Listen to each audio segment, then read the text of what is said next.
Ada pertanyaan teman kita begini, kenapa orang Kristen tidak mau mengimani bahwa Muhammad itu nabi?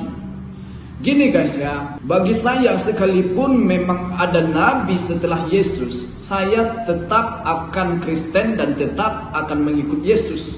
Sekalipun kami Kristen mengakui Musa adalah nabi dan mengakui kitab Taurat itu adalah firman Allah, tetapi kami tetap Kristen, tetap ikut Yesus. Begitupun seandainya setelah Yesus ada nabi, yang gak masalah, kami tetap Kristen, kami tetap ikut Yesus. Kenapa guys? Yang pertama, Yesus katakan dalam Injil Yohanes 6 ayat 38, Aku telah datang dari surga. Dan dalam Yohanes 8 ayat 42, Yesus berkata, Aku datang dan keluar dari Allah Bapa. Nah, kalau ada yang datang dari surga, ada yang datang langsung dari dalam Allah Bapa, kenapa kita harus mengikuti nabi?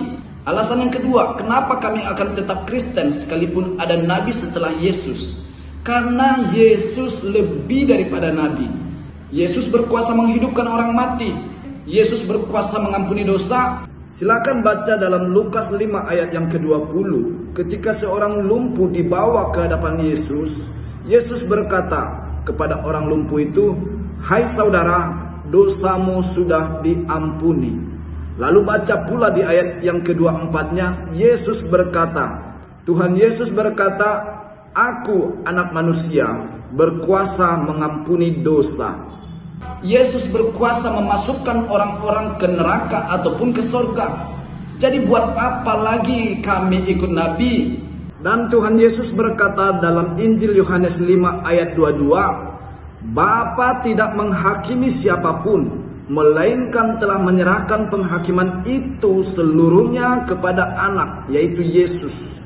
Jadi Yesuslah yang menentukan siapa yang akan masuk surga dan siapa yang akan masuk neraka. Dan Yesus pula yang membangkitkan orang-orang dari dalam kematian. Karena yang kami ikuti udah lebih daripada nabi.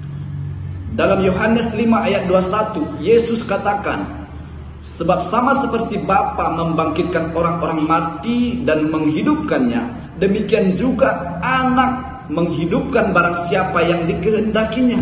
Jadi Yesus punya kuasa menghidupkan orang, dan Yesus juga punya kuasa memasukkan orang itu ke surga ataupun ke neraka. Dia berkuasa, kenapa kita harus ikut nabi? Jadi itulah alasan kenapa kami menjadi Kristen, sekalipun kami mengakui Musa adalah nabi dan Taurat adalah firman Tuhan. Dan saya pribadi juga mengakui Muhammad adalah nabi, tapi tetap saya lebih memilih ikut Yesus.